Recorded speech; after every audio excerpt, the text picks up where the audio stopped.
is KU, and I work together with KU Leuven, and our sub-team is living models. So first of all, I should explain what living models means for us.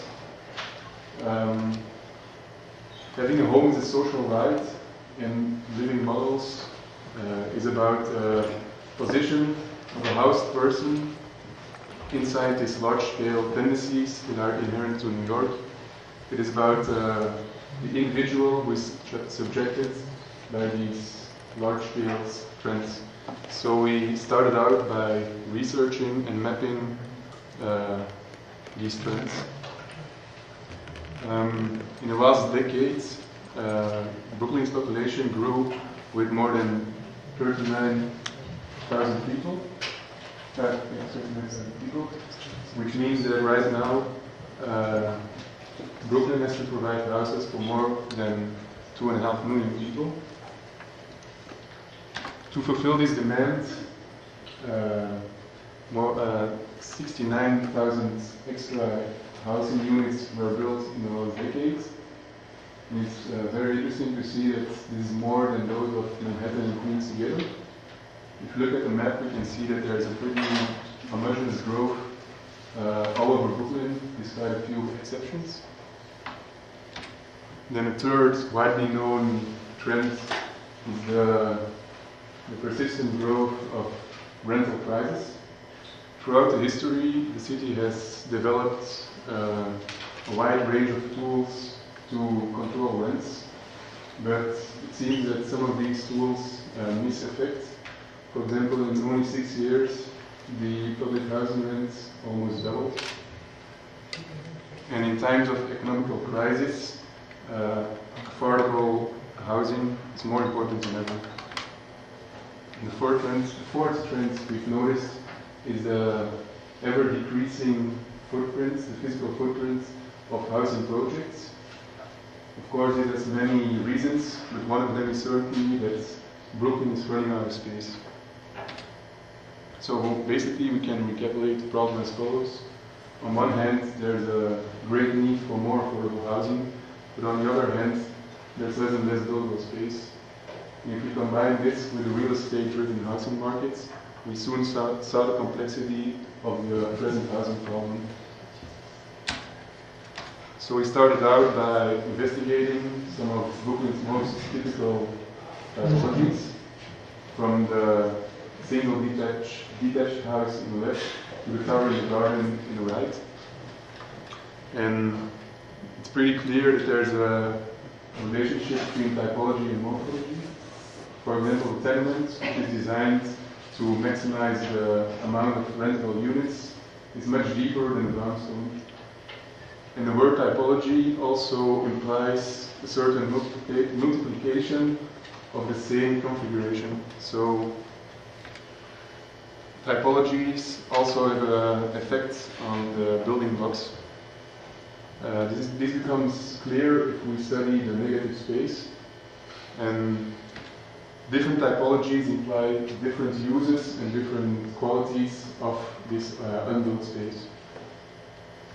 So if we take the tendencies which I talked about in account, and we know something about the typologies, we can ask ourselves in the first place, which typologies are the most suitable today. The next subject we investigated is the New York's public housing in Brooklyn.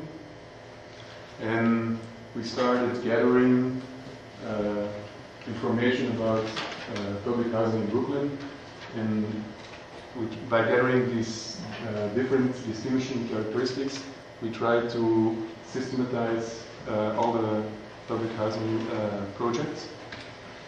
But very soon the data became very impersonal. For example, we gathered information about the nearest subway station or median household income.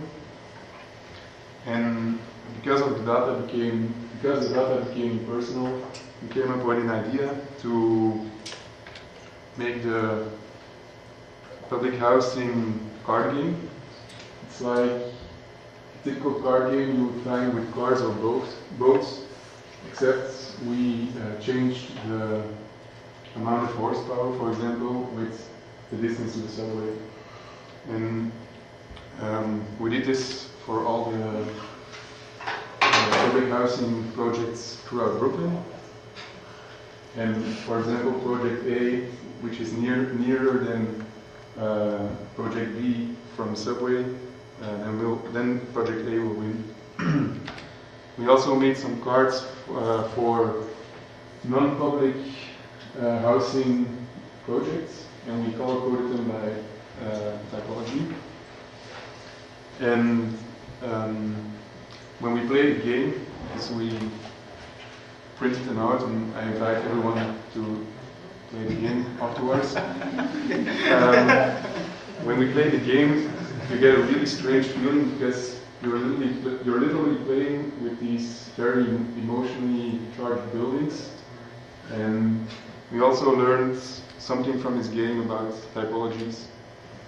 The way we look at typologies, typology is an answer to specific needs from specific group of people. But if you look at it that way, the typology will always attract the same group of people. So in a certain way, typologies make a city static. So our next question is, do we still need to think in terms of typology today? And one of the last maps is a map which shows the relationship between public housing projects in Brooklyn and the poverty. And the results are striking. Although the city historically strived towards mixed income in public housing, we see that almost 2/3 of the public housing residents live in concentrated poverty. Of course, we know that concentrated poverty has a big influence on crime rate and unemployment level and education. And we started thinking what could be the possible reasons for the concentration of poverty. First of all, maybe modernistic design ideas could be the reason, or political failure to create mixed income. Maybe it's the racial discrimination from, in the past. Maybe it's just because there's always there is always being built on the least desirable locations. And that's our last question. Can we develop a radical new system to deconcentrate poverty? That was it. Okay.